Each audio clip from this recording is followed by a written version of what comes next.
तो देखो हमने फर्स्ट लॉ पढ़ा था बच्चों। फर्स्ट लॉ में हमने क्या देखा था अगर याद हो तो? फर्स्ट लॉ में हमने देखा था कि कोई भी ऑब्जेक्ट अगर वो रेस्ट है तो रेस्ट पे ही रहेगा, और मोशन है तो मोशन में ही रहेगा जब तक उसके ऊपर एक्सटर्नल फोर्स अप्लाई ना हो जाए। तुमने क्या देखा था फर्स्ट लॉ में बच्चों? फर्स्ट लॉ में हमने देखा था कि summation of F X, summation of F Y and summation of F Z, इन सब की वैल्यू क्या होती थी बच्चों? इन सब की वैल्यू क्या होती थी इसमें? जीरो। जीरो होती थी तीनों पे, राइट। ठीक है। लेकिन सेकेंड लॉ ने क्या बोला कि जो भी समीशन होगा एफ एक्स डायरेक्शन में वो किसके बराबर हो जाएगा बच्चों? एन ए के बराबर हो जाएगा। या फिर मैं यहाँ पे समीशन ना बोल के I should use F net. और एफ नेट किसके बराबर होना चाहिए बच्चों?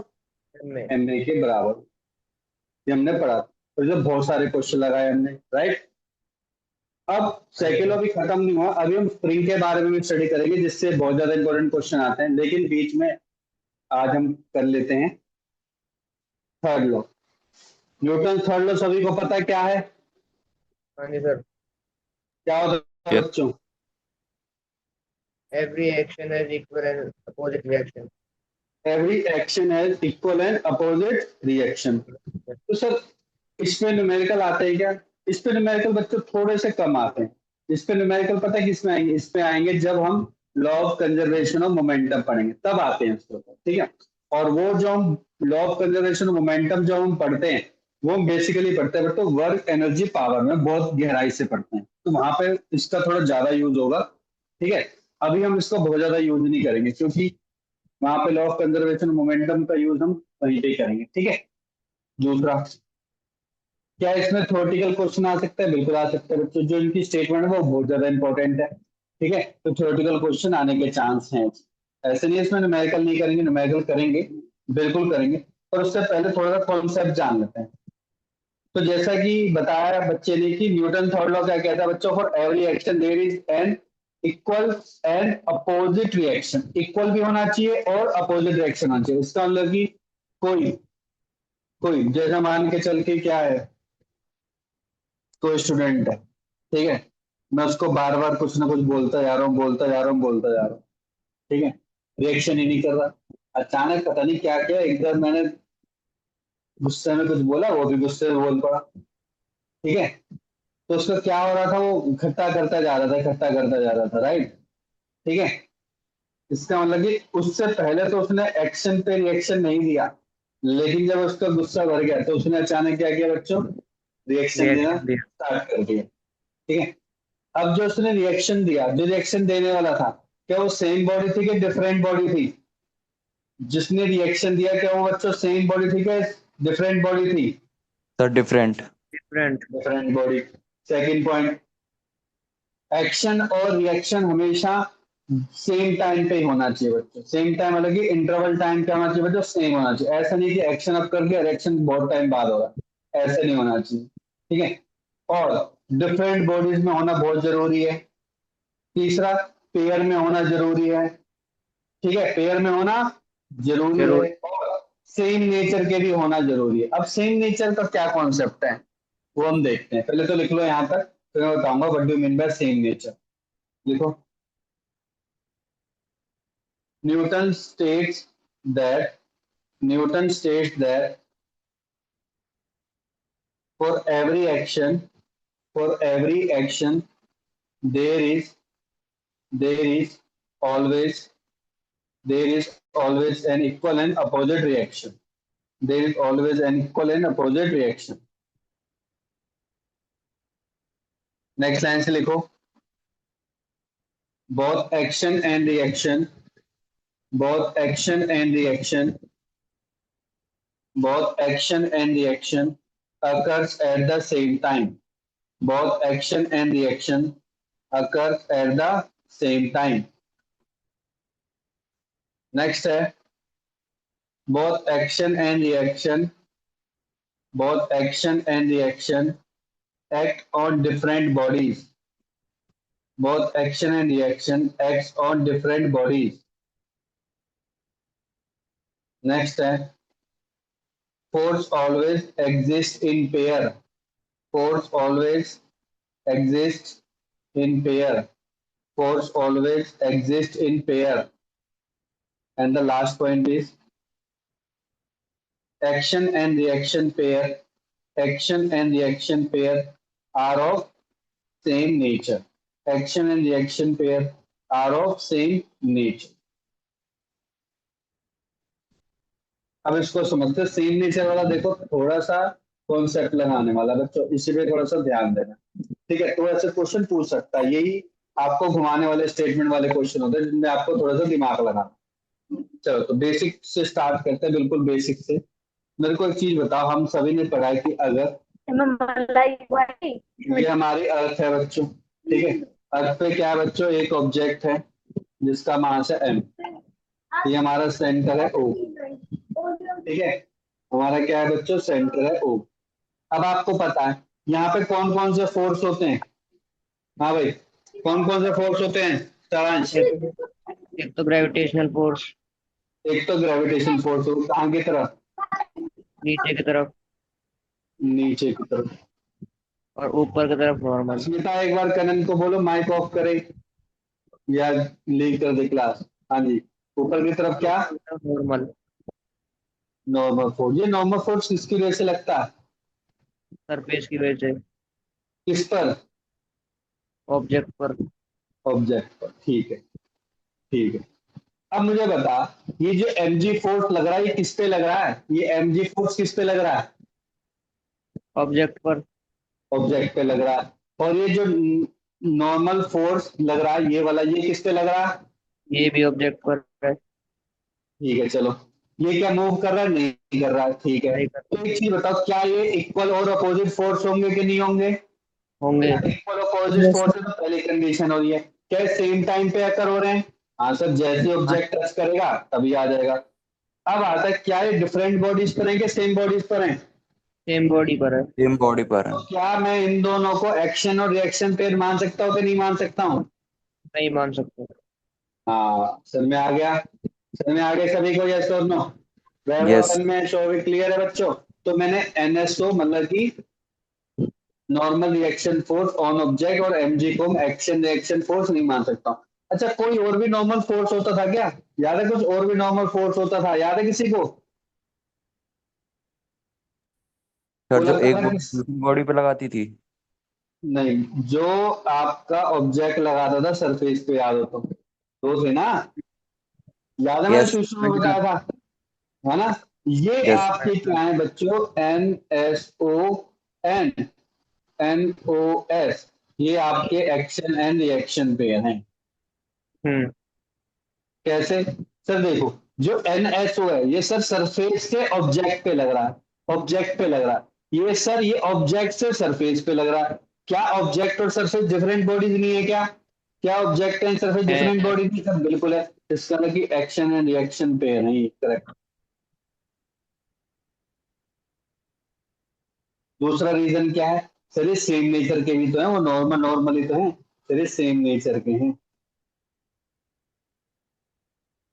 और वो तो एनर्जी डिफरेंट है, वो नॉर्मल फोर्स है, वो दूसरा कौन सा फोर्स है? दूसरा सर ग्रेविटेशन फोर्स है, तो वो नहीं है। तो लिख लो NSO and mg not a pair of action and reaction. और दूसरा reason why? Because acting on same body, acting on same body, same body पर एक्ट कर रहे हैं। नेक्स्ट क्या है? Not both of same nature, same nature बिल्कुल भी नहीं है। बस हो गया, खत्म। पहला एग्जाम्पल क्लियर हो गया। सेकंड एग्जाम्पल देखो, मान के चलो कि ये वॉल है, वॉल से मैंने एक रॉड ली, ठीक है, ये स्ट्रिंग ले ली, वहां से मैंने एक एम, वहां से मैंने लटका दी। अब बताओ यहाँ पे कौन कौन से फोर्स होते हैं भाई?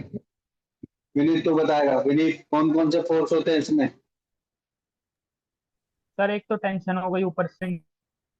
ऊपर की तरफ टेंशन, नीचे की तरफ टेंशन। टेंशन कैसे करते हैं? जो पॉइंट है उससे अवे, जो पॉइंट है उससे अवे। ठीक है, और तो कोई नहीं है। सर नीचे की तरफ हो गया हमारा mg। नीचे की तरफ हो गया mg। अब बता, क्या ये वाला टेंशन और ये वाला mg, क्या ये एक्शन रिएक्शन पेयर होंगे कि नहीं होंगे? सर होंगे। कैसे? सर अपोजिट डायरेक्शन में इसलिए। नहीं होंगे, सेम सर नेचर के नहीं। नहीं ना। ये टेंशन है और नीचे क्या है? ग्रेविटेशन फोर्स है। यस और नो? समझाया था ना अभी। देखो, पहले ग्रेविटेशन नॉर्मल था, यहाँ पे क्या है बच्चों? यहाँ पे क्या है? यहाँ पे बच्चों एक टेंशन और दूसरा ग्रेविटेशन फोर्स है। Not both of same nature. Clear हो गया? क्लियर हो गया सभी को? यस और नो? हाँ जी Yes. सर। Yes. बना लो जल्दी से।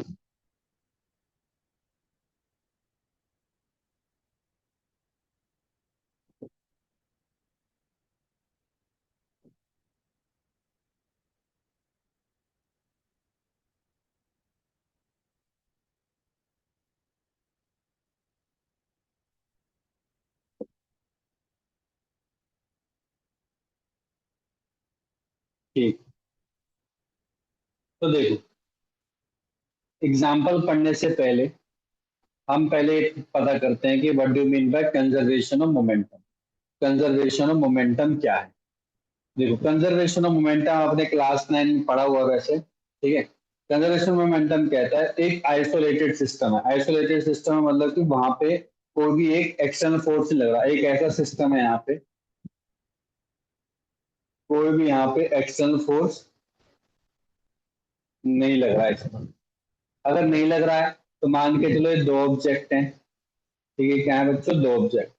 दो ऑब्जेक्ट हैं और मान के चलो इनकी इनिशियल वेलोसिटी क्या है बच्चों? u1 है और इसके इनिशियल वेलोसिटी है u2, और ये है मास m और ये है मास m2।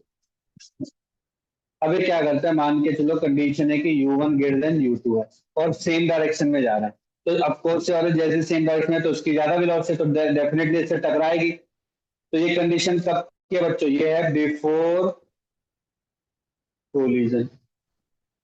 फिर वही सिस्टम में, ठीक है, वही सिस्टम में ये टकरा जाते हैं और जैसे ही टकराते हैं ये है एट कोलिजन। और नेक्स्ट आता है बच्चों आफ्टर कोलिजन। तो यहाँ पे क्या देखा गया है? तो बॉडी अलग हो जाती है, ठीक है, टकराने के बाद, और उनकी वेलोसिटी v1 और v2 से, मतलब फाइनल वेलोसिटी बन जाए।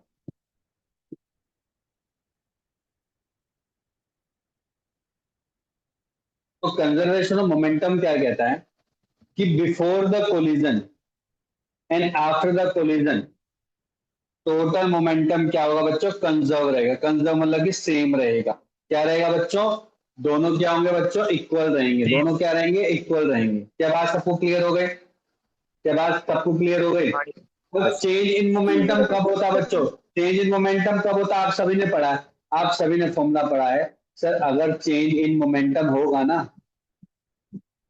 चेंज इन मोमेंटम होगा तो उसके पीछे कौन है? सर उसके पीछे फोर्स है। और मैं आपको पहले बोल चुका हूं कि एफ एक्सटर्नल फोर्स कितना है बच्चों? 0 है। अगर एक चीज बताओ, अगर मैं बोलूं कि यहाँ पे क्या है? Final momentum minus initial momentum divide by time equal to F external है। अगर मैं एफ एक्सटर्नल को 0 पुट कर दूं तो क्या मैं बोल पाऊंगा final momentum equal to initial momentum? Yes और नो? बोल पाऊंगा नहीं बोल पाऊंगा? इसका मतलब कि क्या कंजर्वेशन मोमेंटम के लिए, ध्यान से सुन लो, कंजर्वेशन मोमेंटम के लिए क्या एक्सटर्नल फोर्स का 0 होना जरूरी है? यस और नो? Yes. ऐसे क्वेश्चन आते हैं। दूसरा पूछेगा क्या ये नॉन आइसोलेटेड सिस्टम में भी हो सकता है? नहीं बताओ सर। क्यों नहीं हो सकता? क्यों नहीं हो सकता? सर क्योंकि नॉन आइसोलेटेड का मतलब कि सर वहां पे एयर रेजिस्टेंस भी हो सकता है। बिल्कुल सही बात है। तो सर वहां पे फ्रिक्शन भी हो सकता है।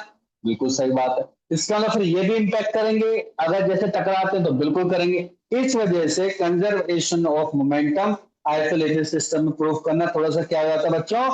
टफ हो जाता है। क्या ये क्या बात बोल रहा क्लियर हो गई? क्या ये बात सबको क्लियर हुई कि नहीं? सबको यस क्लियर सर। हो गया? ठीक है, ये बना लो। बनाना क्या है, पहले ऐसे बनाना, लिखो, पहले लिख लो। देखो कंजर्वेशन ऑफ मोमेंटम यहाँ पे लिखो। The total momentum of an isolated system, the total momentum of an isolated system, the total momentum of an isolated system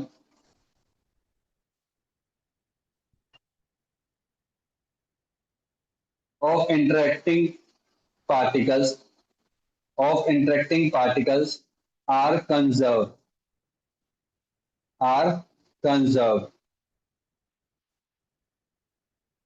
That means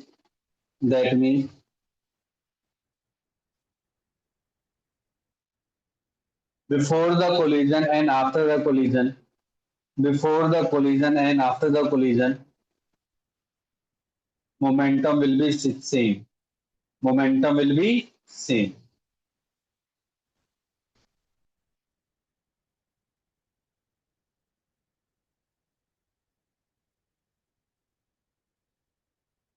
That means for लिखो ऐसे, for conservation of momentum, for conservation of momentum, f external must be equal to zero. f external must be equal to zero. फिर लिखोगे यहाँ पे f external equal to क्या होता है बच्चों, p f minus p i equal to t।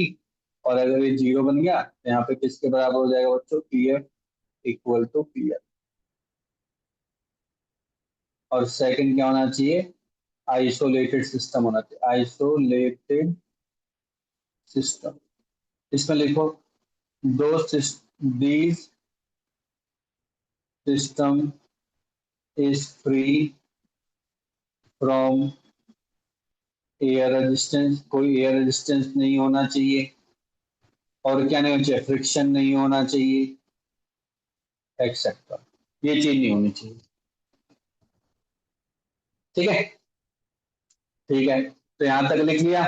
अगर यहां तक लिख लिया है तो फिर ये डायग्राम बनाओ, ये डायग्राम बनाओ, और ये डायग्राम बनाओ। अब मैं आपको एक चीज बता दूं, देखो, जैसे ही ये टकराएगा, जैसे ही ये टकराएगा, देखो क्या होगा। अब ये वाला जो ऑब्जेक्ट है, इसने तो इस वाले जो M1 है, ये तो M2 पे इसने फोर्स लगाया ना बच्चों, एम M1 ने M2 पे फोर्स लगाया, मतलब जो M1 का फोर्स है वो M2 के ऊपर है। बिल्कुल सही बात है। तो M2 चुपचाप आगे निकल जाएगा क्या? M2 गुस्सा नहीं करेगा क्या इस पे? M2 बोलेगा बेटा तूने मेरे को धक्का क्यों मारा, मैं नहीं जा रहा आगे, तेरे कहने पे तो बिल्कुल भी नहीं आऊंगा, तेरे धक्के से नहीं जाऊंगा। तो बोलेगा मैं भी तेरे पर फोर्स लगाऊंगा। सर में आ गया कि नहीं आ गया? हाँ जी भाई सर। बिल्कुल थोड़ा मैंने टच किया और भागने लग गया, ऐसा तो नहीं हुआ ना, वो रुका ना भैया, मैं तो नहीं हिलूंगा अपनी मर्जी से। तो इसका मतलब कि यहाँ पे जो दो फोर्स लग रहे हैं, तो ये एक्शन और रिएक्शन फोर्स हुए कि नहीं हुए बच्चे, देख लो। हाँ जी सर। M1 किसके ऊपर फोर्स लगा रहा है, M2 के ऊपर। M2 किस पे लगा रहा है, M1 पे। क्या M1 M2 डिफरेंट बॉडी नहीं है? सर बिल्कुल है। डिफरेंट। सेकंड कंडीशन देख लो, क्या ये सेम नेचर के हैं? सर सेम नेचर के। क्या इक्वल एंड अपोजिट फोर्स है? बिल्कुल है सर। हाँ जी और पेयर में भी सारी कंडीशन ट्रू हो गई, सारी की सारी कंडीशन ट्रू हो सर। गई। बना लो जल्दी से, तीनों डायग्राम बनाओ, फिर करते हैं, जल्दी से लिखो।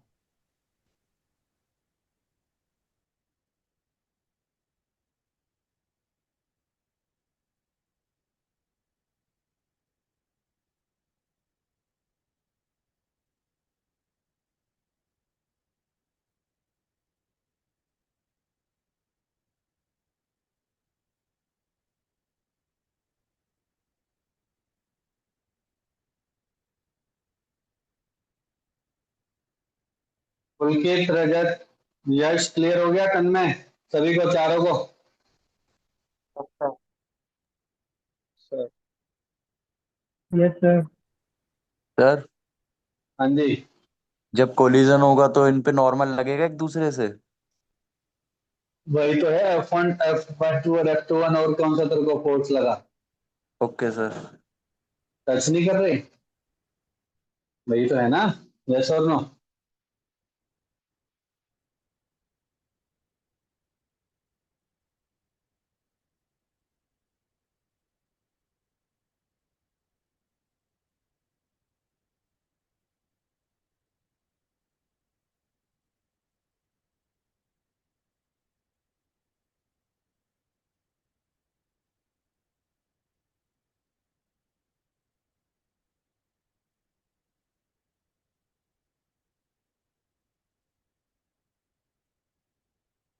देख ले बच्चों, आगे बढ़े।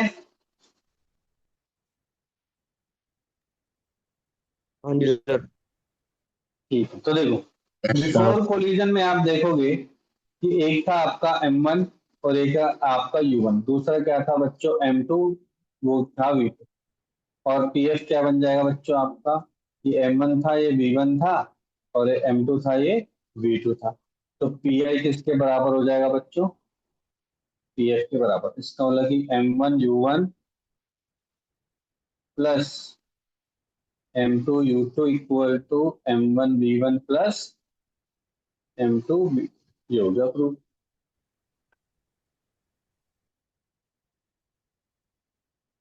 देखो जल्दी से फिर आगे करते हैं।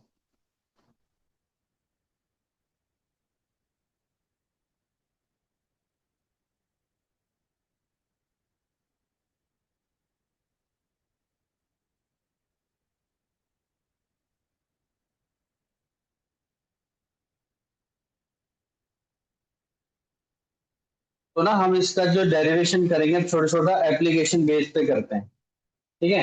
एप्लीकेशन बेस पे करते हैं बच्चों, एप्लीकेशन बेस पे करते हैं। तो पहला एप्लीकेशन आता है बच्चों आपका, जो पहला एप्लीकेशन है, मैं मान के चल रहा हूँ कि फर्स्ट एप्लीकेशन ले लो, रिकॉइलिंग ऑफ गन। ये तो पता नहीं कितनी बार पढ़ रखा आपने, कहोगे सर यही करवाते हो क्या, क्या कर। रिकॉइलिंग ऑफ गन का मतलब क्या, देखो ये हमारी गन है, ठीक है। इसमें क्या है बच्चों, बुलेट है। अब बुलेट है, वो मान के चलो आपका मास MB हो गया, और जो घन हो गए वो MG हो गया, ठीक है। तो दोनों क्या है बच्चों, एट रेस्ट पर है, at rest before fire, before fire. लेकिन आफ्टर फायर, आफ्टर फायर क्या हो जाएगा बच्चों,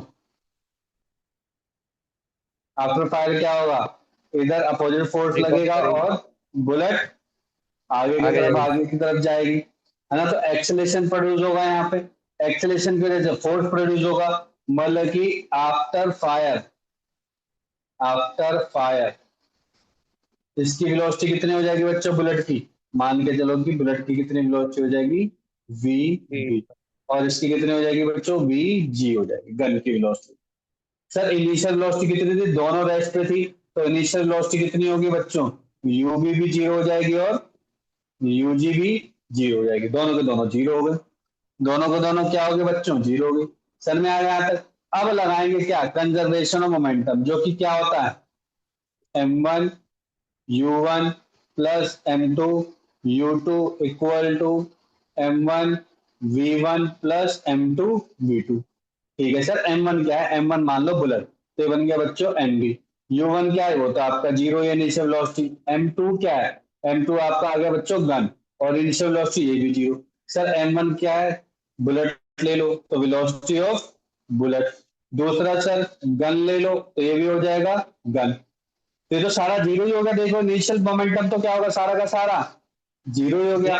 इसका मतलब कि, इसका मतलब कि अगर मैं बुलेट की वेलोसिटी, सॉरी गन की वेलोसिटी निकालने की कोशिश करूं, that will equals to MB VB divide by MG। किसका मास ज्यादा होता है, सर गन का मास ज्यादा होता है। गन का मास क्या होता है बच्चों, ज्यादा, किससे, मास ऑफ बुलेट से। लेकिन गन की वेलोसिटी क्या होगी बच्चों, मास ऑफ बुलेट की वेलोसिटी से कम होगी। क्यों कम होगी, रीजन क्या है, क्योंकि यहाँ पे फोर्स का कॉन्सेप्ट है। फोर्स तो आपने बोला इक्वल फोर्स है, जब मास इसका ज्यादा है तो एक्सेलेरेशन गन का क्या होगा बच्चों, कम हो जाएगा, एक्सेलेरेशन गन का कम हो जाएगा। समझ में आ गया सभी को, तो मैंने इसको मैथमेटिकली लिखवा दिया है। ये जो थ्योरी लिखनी है वो आप खुद भी लिख सकते हो, जितना मैंने बोला इसको थ्योरी में लिखना है। क्लियर हो गया सभी को, क्या पॉइंट सभी को क्लियर हो गया। हाँ जी सर। सर। Yes sir.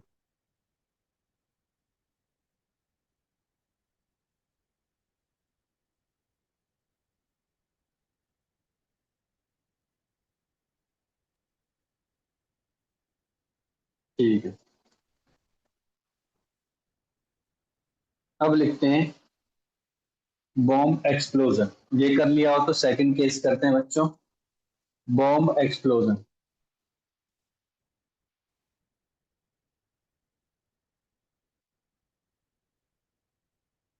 मान के चलो एक बॉम्ब है, ठीक है, ठीक है, बॉम्ब है, ठीक है। बिफोर एक्सप्लोजन क्या इसका मास तो कुछ ना कुछ होगा, एमबी इसका मास है। इसकी इनिशियल वेलोसिटी कितनी है बच्चों? इसकी इनिशियल वेलोसिटी अभी फटा थोड़ा ना बैठा ही हुआ है चुपचाप, तो इनिशियल वेलोसिटी क्या है बच्चों? 0 ही है। लेकिन जैसी एक्सप्लोजन होगा, आफ्टर एक्सप्लोजन, तो क्या होता है आपने ध्यान देखा होगा, अगर मैं इसको बहुत स्लोली देखूंगा तो इसके बाइफरकेशन स्टार्ट हो जाते हैं बच्चों। क्या हो जाता है? टूटने लग जाता है, ठीक है, ऐसे टूट। अब जरूरी नहीं है एक ही हिस्सा टूटे, आप बोलोगे सर 3 हिस्से भी तोड़ सकते हो, मैं इसमें 3 हिस्से भी बना सकता हूँ। मान के चलो M1, M2, M3, इसकी वेलोसिटी होगी V1, V2, V3, ठीक है। तो अब सर क्या होगा इस केस में? तो इस केस में फिर वही लगेगा, क्या sir? P I equal to P F. अब बताना मेरे को यहाँ पे इस केस में पी आई कितना है बच्चों? पी आई इनिशियल मोमेंटम कितना है? आप बोलोगे sir M B into U, वो तो 0 ही है, और फाइनल मोमेंटम 3 मास में डिवाइड हो गया, तो M1 के साथ V1, M2 के साथ V2, M3 के साथ, बस हो गया खत्म। 2 आएंगे तो 2 कर लेना, 3 आएंगे तो 3 कर लेना, हो गया इक्वेशन। क्लियर हो गया सभी को बच्चों? यस और नो? हाँ जी sir. Yes, sir. Yes, sir. ठीक है।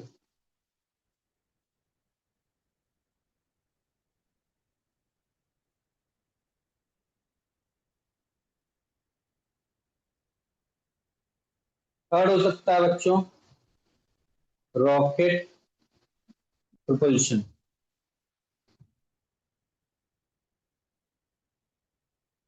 रॉकेट प्रोपल्शन में मैंने आपको पहले भी बताया था, रॉकेट में क्या होता है बच्चों? रॉकेट में फ्यूल होता है ना, यहाँ पे फ्यूल प्रेजेंट होता है। अभी क्या करता है बच्चों? फ्यूल क्या करता है, जब ये बर्न होता है फ्यूल, तो यहाँ पे क्या करता है बच्चों? गैस रिलीज करता है, बहुत ज्यादा गैस एग्जॉस्ट होता है यहाँ पे, ठीक है। अभी तो रेस्ट था, इनिशियली क्या था? रेस्ट था। जैसे उसने क्या किया, गैस एग्जॉस्ट करी बच्चों, जैसे उसने गैस एग्जॉस्ट करी तो गैस निकली अपोजिट डायरेक्शन में, ठीक है, और रॉकेट उड़ा अपोजिट डायरेक्शन। ये सुनो, और जो गैस निकल रही किस बेस पे निकल रही है बच्चों? गैस जो आपका फ्यूल था वो जब बर्न हो रहा है उस बेस पे निकल रही है, ठीक है, उसके कॉन्सेप्ट से निकल रही है। इसका मतलब कि रॉकेट की अगर वेलोसिटी वी आर है और जो बर्न फ्यूल है उसकी फ्यूल की लिख दो यहाँ पे फ्यूल है, ठीक है। तो यहाँ पे क्या हो जाएगा बच्चों? इनिशियल मोमेंटम तो क्या हो जाएगा अगेन आपका? 0 बन जाएगा। तो अगर मैं P I equal to P F लिखता हूं बच्चों, तो 0 इक्वल टू क्या हो जाएगा? Mass of rocket into velocity of rocket plus mass of fuel into velocity of, वही वाला केस बन जाएगा 0 0। बस हो गया खत्म। कौन सा भी लगना है, conservation of momentum.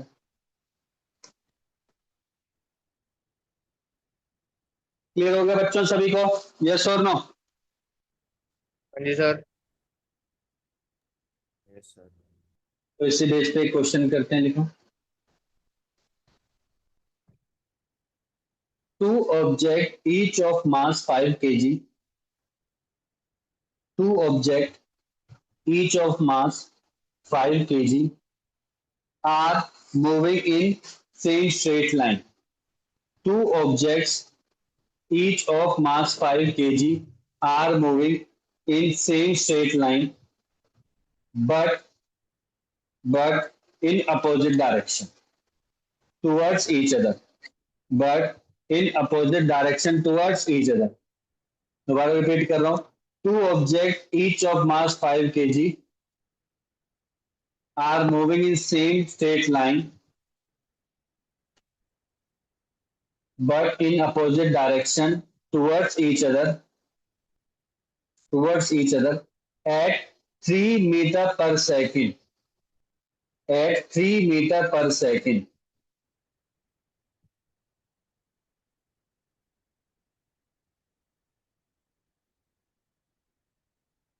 At 3 meter per second.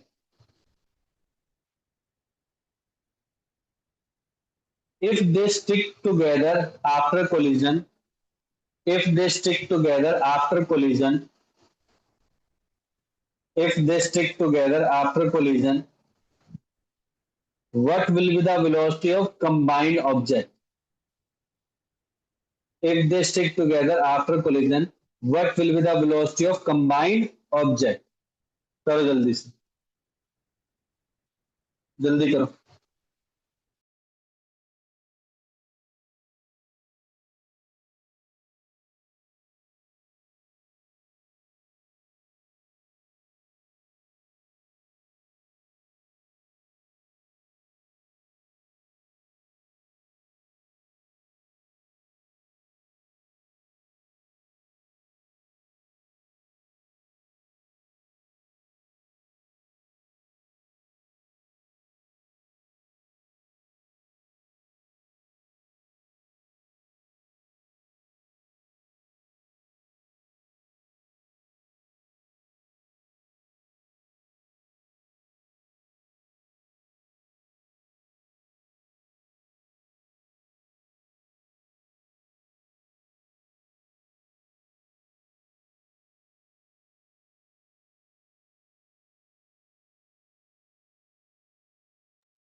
हो गया बच्चों?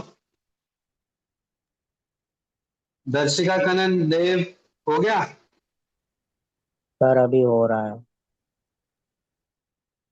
वैभव, विनीत, यश, कैंसर आ रहा? 0 आएगा सर। हाँ, गुड. कैसे? सर कोलिजन के बाद टाइम का तो क्वेश्चन ही नहीं था. इनिशियल मोमेंटम क्या होता है? इनिशियल मोमेंटम होता है जो आपने सर बता रखे. यहाँ पे दो ऑब्जेक्ट हैं, लेकिन दोनों के दोनों ऑब्जेक्ट बच्चों पहले बता दिया अपोजिट डायरेक्शन में ट्रेवल कर रहे हैं. अगर वो अपोजिट डायरेक्शन में कर रहे हैं तो यहाँ पे 3, यहाँ पे 3, यहाँ पे 5 kg, यहाँ पे 5 kg. लेकिन कुछ टाइम बाद ये एक साथ चिपक गए तो 5 kg 5 kg, तो मान के चल रहा हूं मैं इस डायरेक्शन में वेलोसिटी हो जाती है. तो बिफोर कोलिजन में पीआई यूज होगा. पीआई क्या होता है? 5 into 3 प्लस होगा कि माइनस? बच्चों ये वेलोसिटी लिखते हैं तो यहाँ पे माइनस होता है 5 into 3 क्योंकि अपोजिट डायरेक्शन, तो 0 बन गया. तो सर पीएफ कितना है? पीएफ है सर, अब 5 + 5 कितना होगा? 10 into v.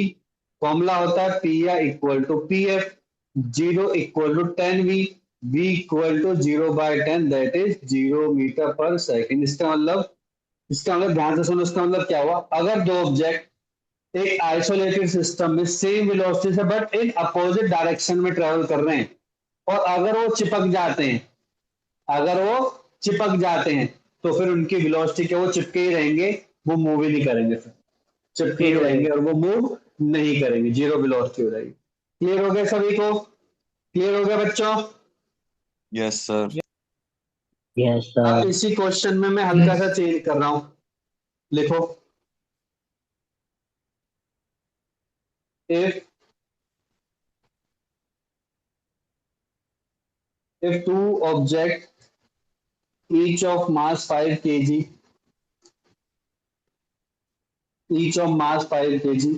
moving in same straight line but in opposite direction towards each other, one at 3 meter per second and other at 2 meter per second. One at 3 meter per second and other at 2 meter per second. After collision, they stick together. After collision, they stick together. What will be the velocity of combined object? What will be the velocity of combined object? What will be the velocity of combined object? करो बच्चों जल्दी से. हो जाना चाहिए अब ये सभी से। सर 1/2 वो 1/2 में हो गया? टोटल पता नहीं, देखना पड़ेगा। हो गया बच्चों? यस सर 1/2 1/2 आ रहा है सबका? Yes, Yes, sir. sir. अलग? Yes, sir. प्रीत, वैभव, यश आ रहा नहीं आ रहा?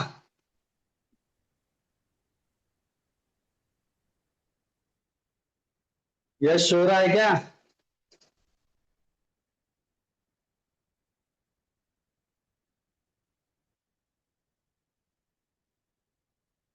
देखो तो, जैसे यहाँ पे मैंने बोलता बच्चों 2 और एक था 2, यहाँ पे आ जाएगा 2, यहाँ पे क्या 15 10 कितना हो गया बच्चों? 5 होगा, करेक्ट होगा। चलो 5 केजी मीटर पर सेकंड, ये तो 10 भी था। यहाँ पे कितना आ जाएगा? 5, यहाँ पे आ जाएगा 5, बिल्कुल करेक्ट। 1/2 बिल्कुल करेक्ट हो जाएगा।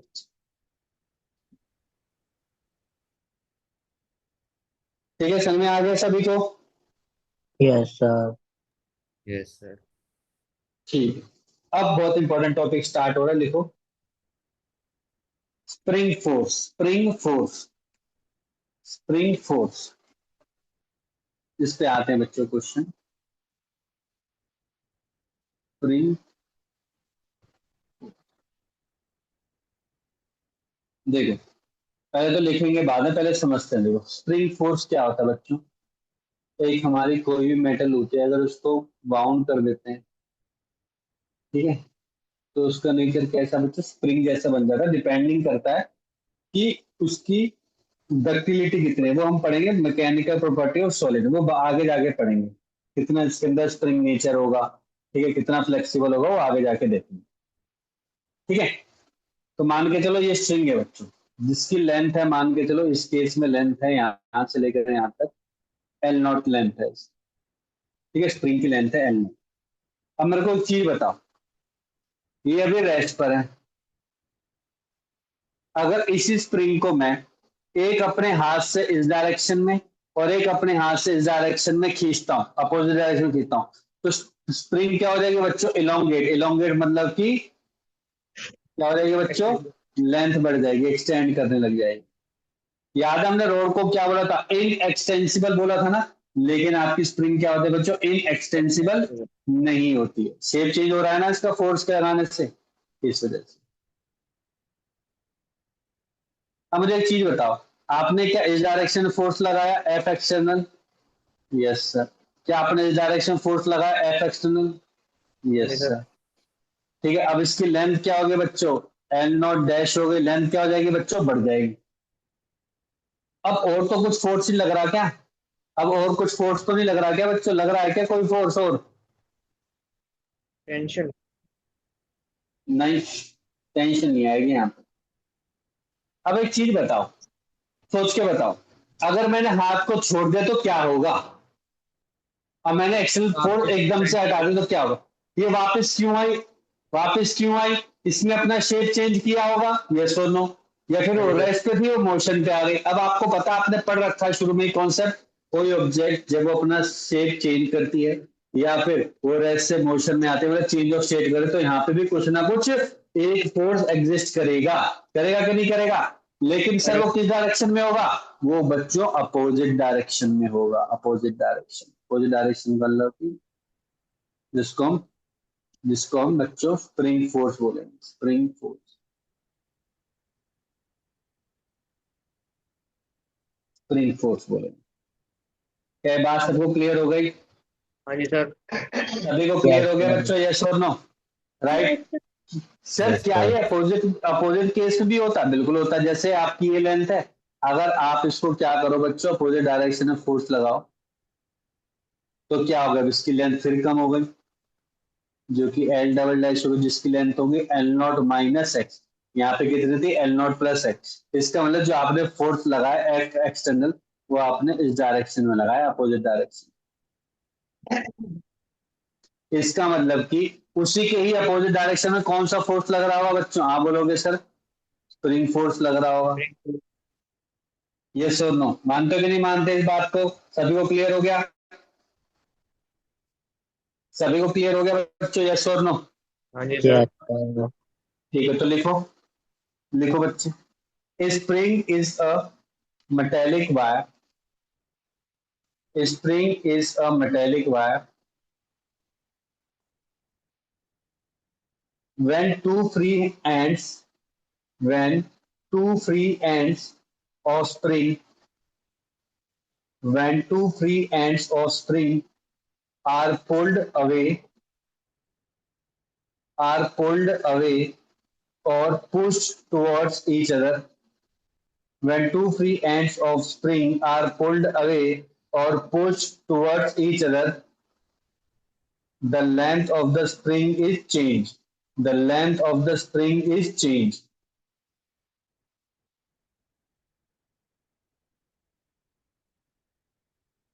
The spring has tendency to come back. The spring has tendency to come back to its original length.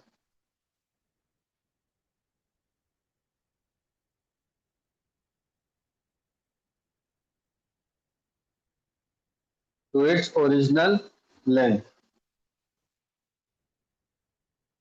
ठीक है?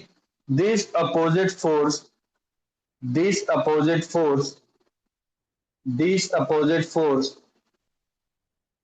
that is spring force, that is spring force,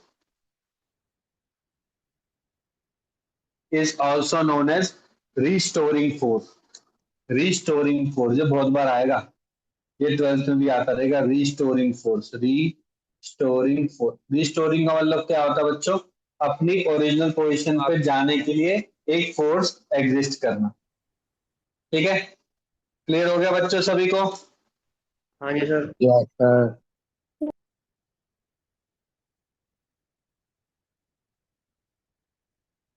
ठीक है सर, मैं समझ गया हूँ। ठीक है, अब जब ये डायग्राम बनाओगे तो पहले तो आपको ये वाला डायग्राम बनाना ही है। ठीक है, ये वाला डायग्राम बनाना है, तो आप बनाओगे पहले ये वाला। अब जब ये बनाओगे तो यहाँ पे बताओ चेंज इन लेंथ कितना हुआ बच्चों? Change in length, change in length कोई बताएगा मेरे को? Change in length only x हुआ, वेरी गुड।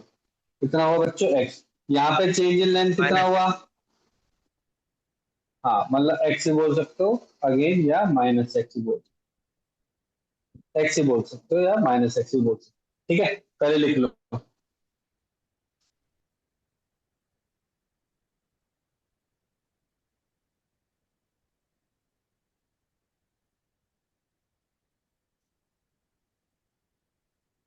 लिख लो बच्चे जल्दी से पहले।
बना लिया बच्चों सभी ने? हाँ जी सर। Yes, sir. ठीक है, Yes, sir. तो देखो यहाँ पे आया हुक। हुक था साइंटिस्ट का नाम। हुक ने बोला यार यही एक्सपेरिमेंट हुक ने किया था, देखो छोटा सा एक्सपेरिमेंट क्या किया था, हुक ने किया था। हुक ने चेक किया जैसे ही मैं इसको खींचता हूँ बच्चों एक्सटर्नल साइड में, तो एक अपोजिट डायरेक्शन में डेफिनेटली एक फोर्स लगता है, ठीक है। लेकिन यहाँ पे उसने ये चीज नहीं बताई, उसने बोला कि जो स्प्रिंग फोर्स है ना, ये स्प्रिंग फोर्स है, ठीक है। और उसने एक्स के बीच में रिलेशन दिया बच्चों, उसने स्प्रिंग फोर्स और एक्स के बीच में रिलेशन दिया। अगर आप ध्यान से देखो, जितना ज्यादा आपका एफ एस होगा, या मैं बोलूंगा जितना ज्यादा एफ एक्शन लगेगा उतना ही ज्यादा एफ एस लगाएगा, और जितना ज्यादा एफ एस होगा उतना ही ज्यादा बच्चों एक्स होगा, उतना ही ज्यादा क्या होगा, एक्स होगा। इसका मतलब कि हुक्स ने सिंपल क्या बोला बच्चों, हुक्स ने बोला कि जो स्प्रिंग फोर्स है ना, that is directly proportional to क्या है बच्चों, X. That is directly proportional to क्या है बच्चों, एक्स है। लेकिन एक और चीज देखने वाली बात है, ध्यान से देखो, अगर आप गौर से देख पा रहे होंगे तो स्प्रिंग फोर्स लग रहा है बच्चों राइट साइड में। अगर मैं इसको एक न्यूट्रल पॉइंट मान लूं, और ये अगर एक्स बढ़ रहा है आपका राइट साइड में और स्प्रिंग फोर्स लग रहा है आपका लेफ्ट साइड में, इसका मतलब कि इन दोनों के बीच में बच्चों एक तरीके का माइनस एक्स रिलेशन होगा। दोनों एक दूसरे के क्या होंगे बच्चों, अपोजिट, मतलब negative sign represent opposite direction. That both are in opposite direction. क्या ये बात सबको क्लियर हो गई, यस और नो? सबको क्लियर हुई कि नहीं हुई बच्चों? और आप देखोगे जितने भी रिस्टोरिंग फोर्स होंगे ना, जितने भी रिस्टोरिंग फोर्स होंगे, उनका लगभग लगभग हर जगह नेगेटिव साइन ही आता है। हर जगह ही क्या आता है बच्चों, नेगेटिव साइन आता है। तो हम कैलकुलेशन करने के लिए पॉजिटिव ले लेते हैं, लेकिन हर जगह कैसा साइन आता है बच्चों, नेगेटिव साइन, ठीक है। देखो फॉर अंडरस्टैंडिंग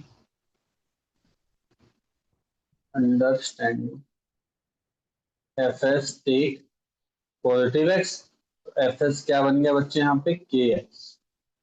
अब सर स्प्रिंग कांस्टेंट बोलेंगे ना के को, बिल्कुल सही बात है बच्चों, तो यहाँ पे के हो जाएगा बच्चों आपका क्या, स्प्रिंग कांस्टेंट, स्प्रिंग कांस्टेंट हो जाएगा। तो सर अगर स्प्रिंग कांस्टेंट हो गया है, तो मुझे एक चीज बताओ, यहाँ से क्या मैं के की वैल्यू निकाल सकता हूँ बच्चे, बिल्कुल निकाल सकता हूँ। के क्या बन जाएगा, F S upon x. Sir इसकी एफ एस यूनिट क्या होती है, न्यूटन, और इसकी क्या होती है, मीटर। इसका मतलब जो के की होगी ना स्प्रिंग कांस्टेंट, उसकी यूनिट क्या होगी बच्चों, न्यूटन पर मीटर, न्यूटन पर मीटर होगी। क्या ये बात क्लियर हो गई? क्या ये बात सबको क्लियर जी होगी सर। कि नहीं, यस और no? Yes sir. Yes, sir.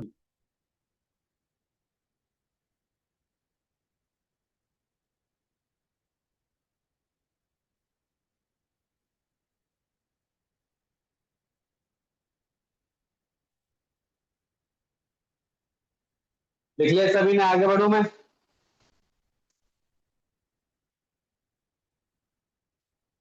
हाँ जी सर। ठीक। अब मैंने आपको एक चीज बताई थी कि एक स्प्रिंग है, इसका एक स्प्रिंग कांस्टेंट है के, और लेंथ कितनी है बच्चों, एल नॉट है। तो सर क्या के और एल नॉट में रिलेशन होता है? बिल्कुल होता है बच्चों, इसका रिलेशन होता है के इंटू एल नॉट, हमेशा क्या होता है बच्चों, कांस्टेंट होगा। क्या होगा बच्चों उस केस में, हमेशा कांस्टेंट हो जाएगा, कांस्टेंट हो जाएगा। इसका मतलब कि अगर लेंथ बढ़ जाए, अगर स्प्रिंग की क्या हो जाए बच्चों, लेंथ बढ़ जाए, तो उसका के और क्या हो जाएगा बच्चों, चेंज हो जाएगा। के क्या हो जाएगा, चेंज हो जाएगा। ये चेंज कब होगा, ध्यान से सुनो। देखो कोई भी ऑब्जेक्ट है, कोई भी ऑब्जेक्ट है, आप उसको बार बार खींचते रहोगे, तो कुछ टाइम बाद अगर आप फोर्स लगा भी दोगे, हटा भी दोगे, तब भी तो उसकी शेप क्या हो जाती है, एक्सटेंसिबल हो जाती, नहीं होती है बच्चों, शेप चेंज होती नहीं होती? हाँ जी में सर। अपने पेन में आपके क्या होता है बच्चों, पेन में आपका क्या होता है, पेन में आप होती है। बच्चों आप जब पेन की स्प्रिंग निकालते हो, उसको बार बार खींचते रहते हो, और खींचने से ऑलरेडी वो क्या हो जाती है बच्चों, एक्सटेंड कर जाती है। यस और नो? देखा जी होगा सर। आपने। अगर वो हाँ जी एक्सटेंड सर। करके वापस अपनी ओरिजिनल पोजीशन पे नहीं आती, दोबारा सुन लो, अगर वो एक्सटेंड करके वापस अपनी पोजीशन पे नहीं आते और उसकी लेंथ बढ़ जाएगी, तो अगर लेंथ बढ़ जाएगी ना बच्चों, तो उसका के नॉट भी फिर चेंज हो जाएगा, के भी क्या हो जाएगा बच्चों, चेंज हो जाएगा। तन में आ गया, तन में आ गया कि नहीं आ गया? इसका मतलब कि K into L naught will be equal to K dash into L naught dash, ये चीज है। और इसका ग्राफ हमेशा क्या बनता है, जब भी इसको क्या बोलते हैं बच्चों, इसको बोलते हैं हाइपरबोला बोलते हैं, मतलब रेक्टेंगुलर हाइपरबोला रिलेशन बोलते हैं इसको, रेक्टेंगुलर हाइपरबोला रिलेशन। जब भी कोई भी दो रेक्टेंगल हाइपरबोला, ठीक है, इसका ग्राफ ऐसे आएगा, एल बढ़ेगा तो के नॉट कम हो जाएगा, के नॉट बढ़ेगा तो एल कम हो जाएगा, ठीक है। बस ये बताना था, लिख लिया। Yes, sir. सर के भी इक्वेशन टू इक्वेशन वेरी करेगा ना? इक्वेशन टू इक्वेशन समझा नहीं, दोबारा पूछो। Question two question. वो तो है ही यार, कैसी बात कर रहा है, सारी स्प्रिंग जैसी जोड़ना होती है। अब चल तेरे पास जो स्प्रिंग है, सुन तो ले, हाँ, तेरे पास जो स्प्रिंग है वो तो इजीली एक्सटेंड होगी, लेकिन ऐसी बहुत सारी स्प्रिंग भी तो है जो इजीली एक्सटेंड नहीं हो सकती। मानता कि नहीं मानता? तो उसको खींच नहीं पाएगा।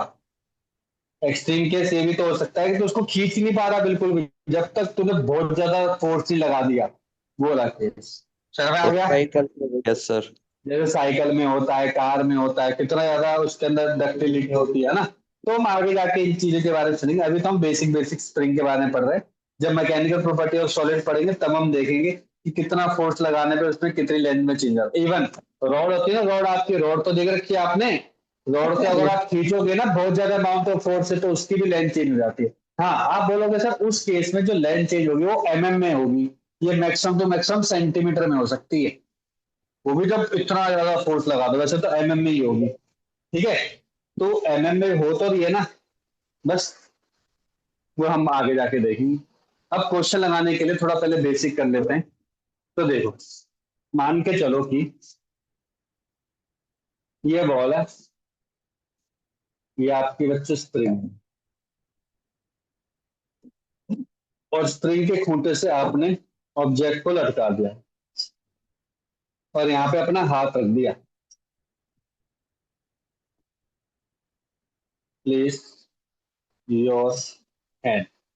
तो ना ये ऊपर जा रहा है ना ये नीचे जा रहा है, ना ये ऊपर जा रहा है ना ये बच्चों नीचे जा रहा है। यहां तक क्लियर?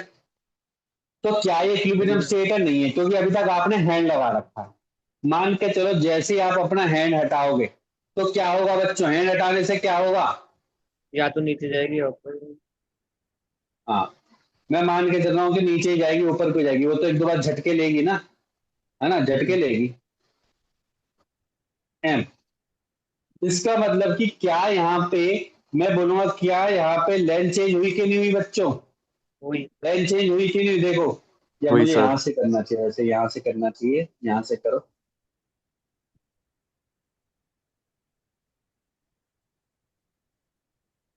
ये एंड हो रहा है ना, एंड से एंड चेक करेंगे। तो यहां से लेकर ये लेंथ चेंज होगी बच्चों, ये पहले से कितनी, मान के चलो एल नॉट थी, और अब कितनी होगी बच्चे, एक्स बढ़ गई और एक्स्ट्रा बढ़ गई। और जैसी एक्स्ट्रा बड़ी होगी इसका मतलब क्या हुआ होगा, यहाँ पे स्प्रिंग फोर्स आया कि नहीं आया? पहले तो स्प्रिंग फोर्स नहीं लग रहा था, अब सर स्प्रिंग फोर्स आया होगा, यहाँ पे स्प्रिंग फोर्स आया होगा एफ एस, और सर यहाँ पे भी स्प्रिंग फोर्स आया। सर ये टेंशन जैसा नहीं लग रहा क्या? हाँ बच्चे, टेंशन जैसा ही है, बिल्कुल है। पर यहाँ पे जब तक उसकी लेंथ चेंज नहीं होगी ना बच्चों, जब तक उसकी लेंथ चेंज नहीं होगी तब तक क्या नहीं होगा बच्चे, उसमें स्प्रिंग फोर्स नहीं लगेगा। यस और नो? अब बताओ क्या ये इक्विलिब्रियम पोजीशन पर है कि नहीं बच्चों? अब थोड़ा मूव करता जा रहा है। अब बोलोगे एट इक्विलिब्रियम को equilibrium position, this object is at equilibrium.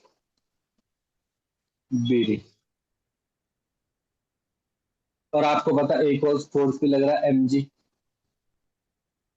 तो अगर मैं इसका फ्री बॉडी डायग्राम बनाने की कोशिश करूं, ध्यान से देखो, फ्री बॉडी डायग्राम बनाई तो नीचे की तरफ कितना फोर्स है, नीचे की तरफ mg mg है, ऊपर की तरफ कितना फोर्स है, स्प्रिंग फोर्स स्प्रिंग फोर्स। तो स्प्रिंग फोर्स किसके बराबर हो गया, mg mg। मैंने स्प्रिंग फोर्स का फॉर्मूला बताया था, क्या क्या बताया था, k इंटू एक्स बताया था, वो किसके बराबर हो गया, mg mg के बराबर। तो क्या मैं एक्स लेंथ निकाल सकता हूँ अगर मुझे मास पता है और स्प्रिंग का कांस्टेंट k पता है? क्या बात करो सर, निकाल दी तो आपने, निकाली दी, दूसरी की जरूरत नहीं, आपने पहले ही निकाल दी, निकल गई देखो। समझ में आ गया बच्चों, सभी को क्लियर हो गया? Clear everyone? हाँ जी सर। Yes sir. ठीक, लिखो उसको जल्दी से।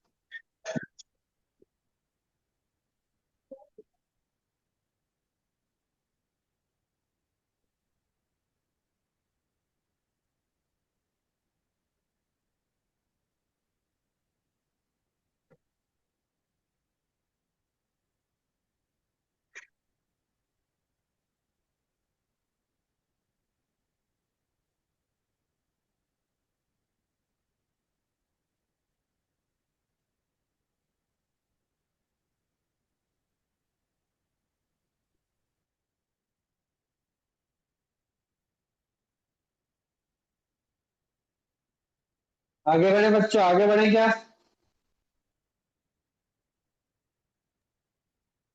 हाँ जी सर। ठीक, अब देखो क्या हुआ। मान के चलो कि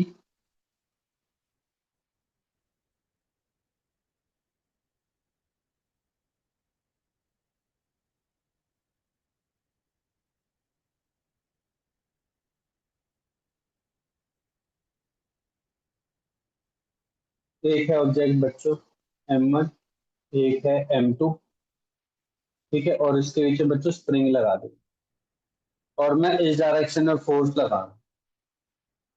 अब हुआ क्या, मान के चलो ये ऑब्जेक्ट तो तब तक हिलेगा ही नहीं। सर कब तक नहीं हिलेगा?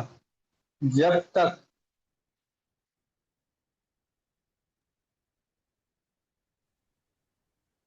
रिक्वायर्ड इसका फोर्स जो है। मैक्सिमम एक्स है वो जब तक चेंज ना हो जाए। ये हो गया ना बच्चों, ये हो गया डेल एक्स, या change in length, change in length. Del X क्या है बच्चों यहाँ पे? Change in length. M1 object will start to move in direction of force, in direction of force when del x will be maximum, when del x will be sir max. ऐसा क्यों बोल रहे हो सर आप? क्योंकि देखो जब ये मैक्सिमम हो जाएगा तो मैक्सिमम खिंच गया ना, जितना मैक्सिमम खींच सकता था खिंच गया।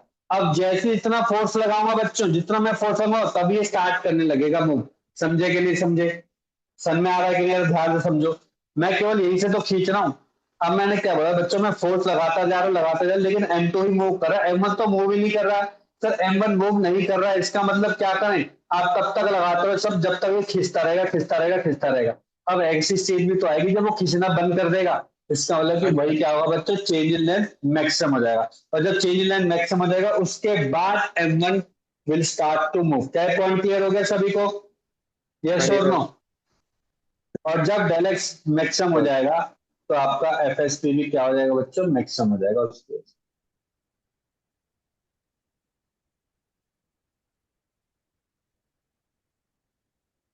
और ये सर कहाँ लगेगा? ये तो आपको पता है, अपोजिट डायरेक्शन में ही लगेगा, बिल्कुल अपोजिट डायरेक्शन में लगेगा।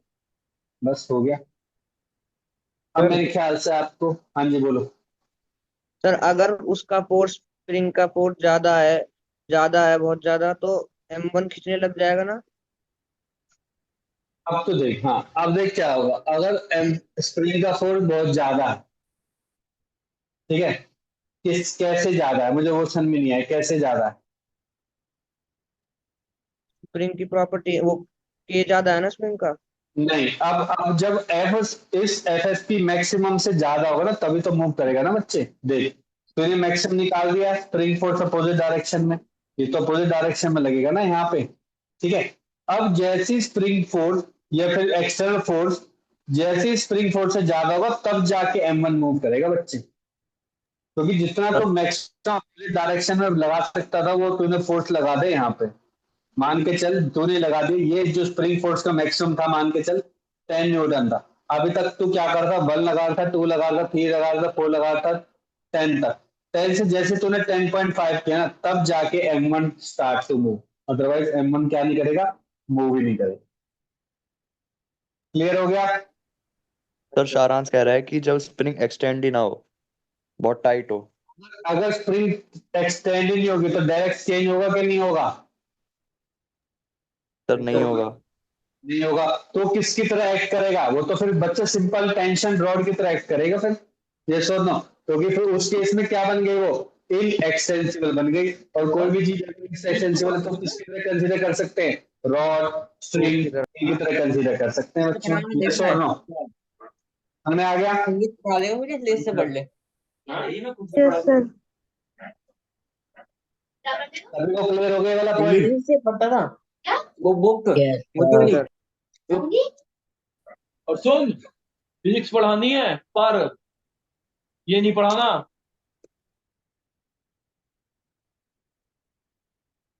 क्लियर हो गया बच्चों सभी को? Yes sir. Yes, sir. ठीक है।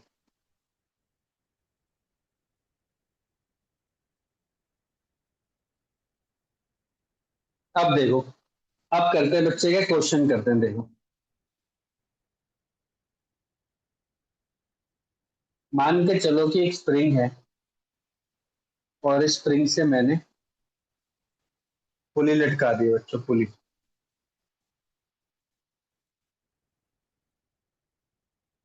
ऐसे, ठीक है। पुली वाले तो क्वेश्चन कर ही चुके हो। अभी इक्विलिब्रियम स्टेट पर है। इक्विलिब्रियम का भी खींच तो नहीं सकते, अब जितना खींचना था वो खींच चुका है, मैंने हैंड रख रखा। ये 3 kg का है बच्चों यहाँ पे, और ये मान के चलो 5 kg का है।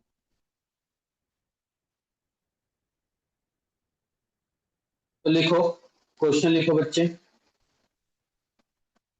The above system is at rest, the above system is at rest, the above system is at rest. Find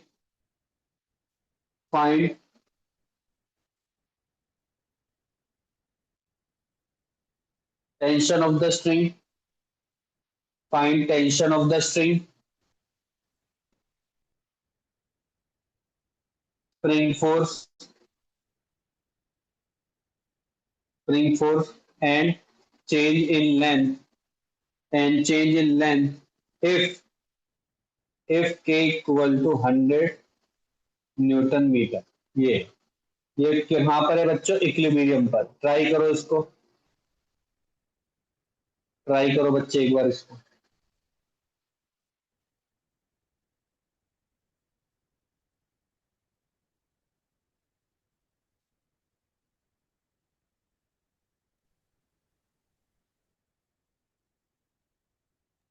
एक बार पीछे वाली स्लाइड दिखा।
हो गया बच्चों क्वेश्चन?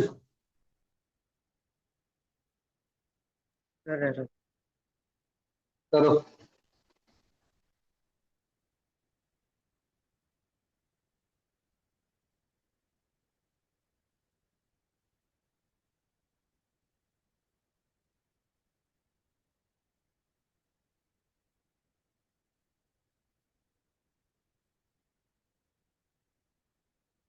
सर टेंशन 30 आ रही है और स्प्रिंग फोर्स 80 आ रहा है, डेल एक्स 0.8 आ रहा है।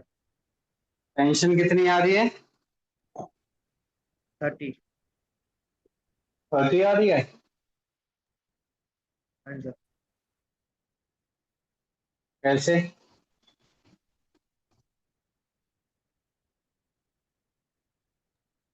कैसे आ रही टेंशन 30?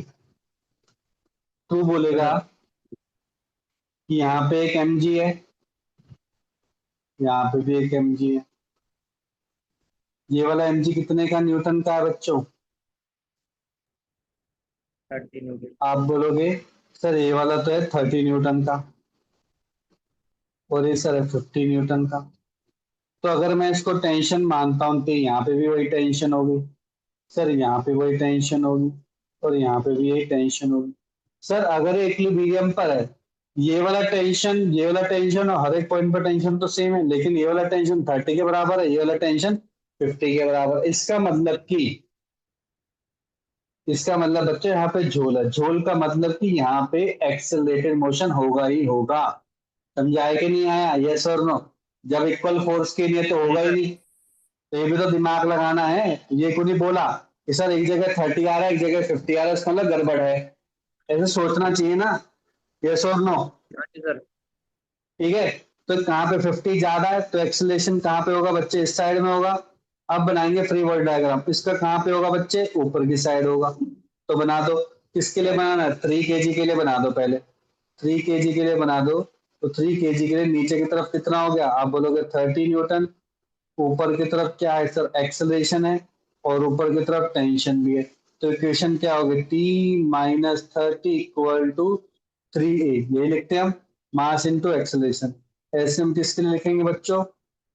5 kg के लिए लिखूंगा। नीचे कितना आएगा बच्चों? 50 न्यूटन। ऊपर कितना आएगा बच्चों? टेंशन आएगा। राइट। एक्सेलरेशन नीचे की तरफ है ए, तो क्या लिखेंगे हम? 50 नीचे वाला minus T equal to 5a। Equation 2। दोनों को क्या कर दो? ऐड कर दो। ऐड करोगे तो टेंशन से टेंशन कैंसिल। 50 माइनस 30 कितना होता है बच्चों? 50 माइनस 30 इक्वल टू 8a। ए की वैल्यू आ गई बच्चों 20/8, that is equal to 2.5 metre per second square. तो सर क्या हम टेंशन निकाल सकते हैं? किससे भी निकाल सकते हैं। From equation 1 tension equal to 30 plus 3a। 30 plus 3 into 2.5 जो कि हो गया 7.5। 37.5 न्यूटन हो गया टेंशन। अब याद करो ऊपर की तरफ होता है स्प्रिंग फोर्स, यहाँ पे भी होगा स्प्रिंग फोर्स। तो स्प्रिंग फोर्स की वैल्यू क्या हो जाएगी? कोई बताएगा मेरे को स्प्रिंग फोर्स की वैल्यू क्या हो जाएगी? What will be the value of spring force? Sir, twice of T. Twice of T, that is equal to 75, है ना? 75 न्यूटन। Yes, sir. और भी कुछ निकालना था? यस सर निकालना था हमें, चेंज इन लेंथ भी निकालना था। सर हमें आपने बता रखा है जो एफ एस होता है that is equal to K into X या फिर del X. Sir del X हो जाएगा F S divide by K. Sir F S आपने निकाला 75, के दे रखा है 100, तो ये कितना हो गया? 0.75 मीटर। ये है बच्चों, ऐसे क्वेश्चन निकालना आप। अगर वो डायरेक्टली डेल एक्स बोलता तो आपको पूरा सॉल्व करना पड़ता इस तरीके से।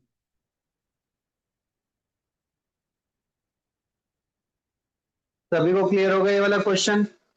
बच्चों सभी को क्लियर हो गया क्या? हाँ जी Yes, sir. Yes, sir. sir. Yes sir. अच्छा ये बताओ आपकी कल क्लास कितने बजे तक है? 8 बजे करीब होती है। 8 बजे के करीब होती है। तो मैं 9:30 से ले लूँ 1 घंटे की डाउट के लिए, बस डाउट डाउट, है ना? हाँ जी सर। जो आपका पहला चैप्टर और सेकंड चैप्टर था ना, उसके डाउट ले लूंगा मैं। पहले चैप्टर में तो मुझे लगता है ज्यादा डाउट होंगे, फिर भी ले लेंगे। पहले और दूसरे चैप्टर के डाउट ले लेंगे। क्लियर है सभी को? हाँ जी Yes, सर। sir. यस ठीक सर। है, तो कल पहले और दूसरे चैप्टर के जो क्वेश्चन भेज रखे हैं उसके डाउट कर लेंगे। कितने बजे? 9:30 बजे। 9:30 बजे। ठीक है बच्चों, 9:30 बजे डाउट लेंगे। ठीक है, तो एक और क्वेश्चन करते हैं, फिर क्लास को एंड अप करते हैं। तो देखो, मान के चलो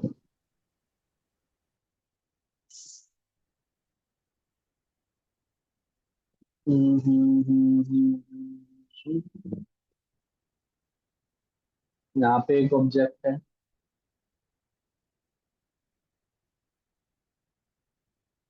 यहाँ पे एक ऑब्जेक्ट है, यहाँ पे एक स्प्रिंग है। ठीक है, ये मान के चलो 2 kg क्या है, ये 3 kg का है, ये है एम मास का। मैं बोलता हूँ कि क्या बोलूंगा, मैं ऐसे बोलता हूँ, व्हाट शुड बी द, ऐसे लिखो क्वेश्चन, देखते हैं हो पाता नहीं हो पाता। लिखो, what should be the spring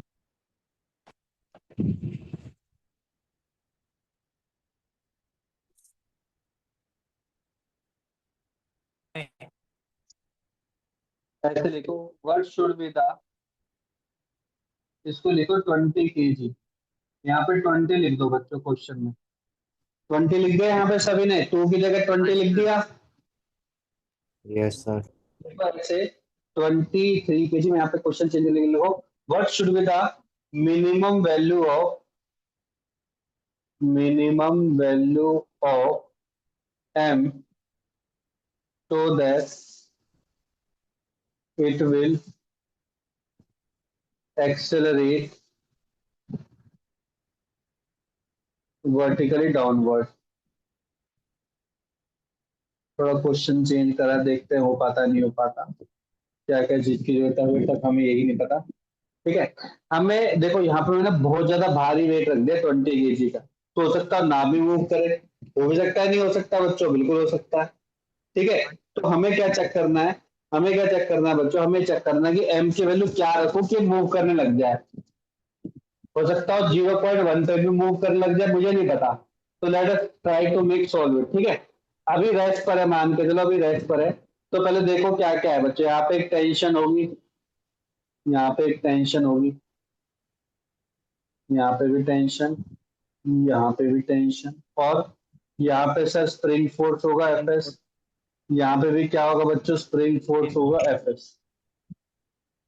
अब मैं क्या मान के चल रहा हूँ, ध्यान से सुन लो, मैं क्या मान के चल रहा हूँ अभी, मैं मान के चल रहा हूँ कि एक्सेलरेटेड मोशन में है। क्या है बच्चों? एक्सेलरेटेड मोशन में है।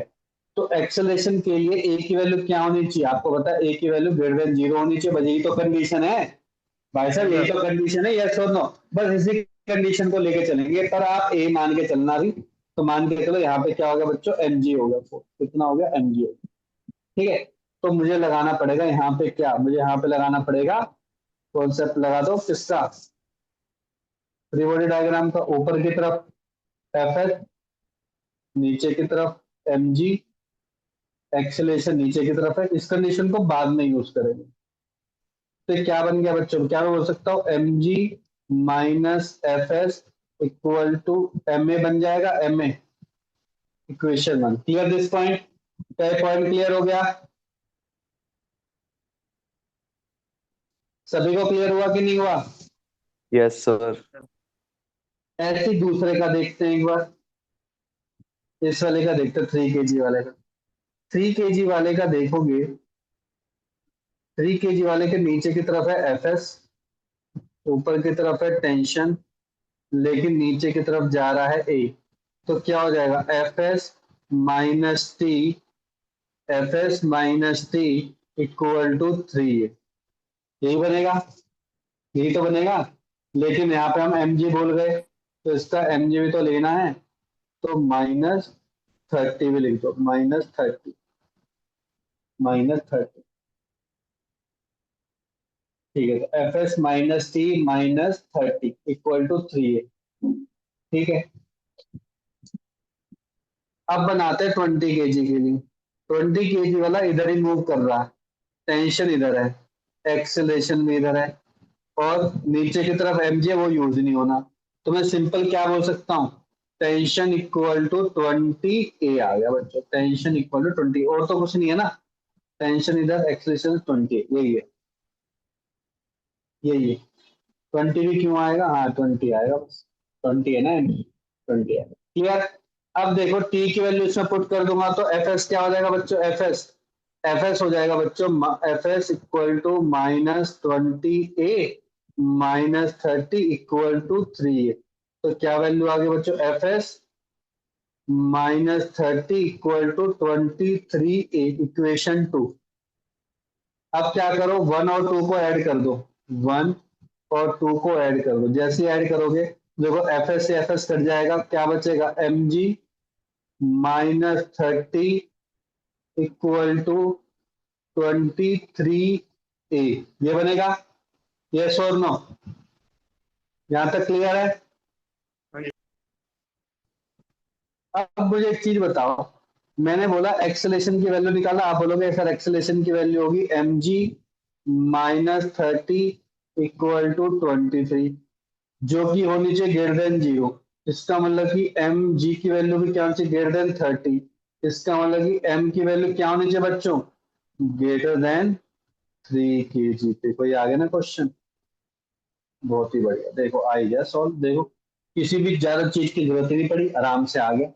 मतलब कि अगर एम भी 3 kg का हो जाए ना, तो ऑटोमेटिकली क्या करने लग जाएगा बच्चों, 3 या 3 से ज्यादा हो जाएगा तो ऑटोमेटिकली क्या करने लग जाएगा बच्चों, एक्सेलरेटेड मोशन में आ जाएगा ऑटोमेटिकली। सर में आ गए सभी को, क्लियर हो गए सभी को। सर हाँ जी सर। हाँ जी बोलो। आपने फर्स्ट और सेकंड इक्वेशन ऐड करी, फर्स्ट इक्वेशन में ma भी था। फर्स्ट इक्वेशन में, कौन सी फर्स्ट में, ये वाले में, यस सर। तो इसको मैं नहीं लिया तो 24 आ जाएगा, कोई बात नहीं, 24 आ गया, 24 आ गया, तब भी चेंज नहीं होगा ना, ठीक है। Okay sir.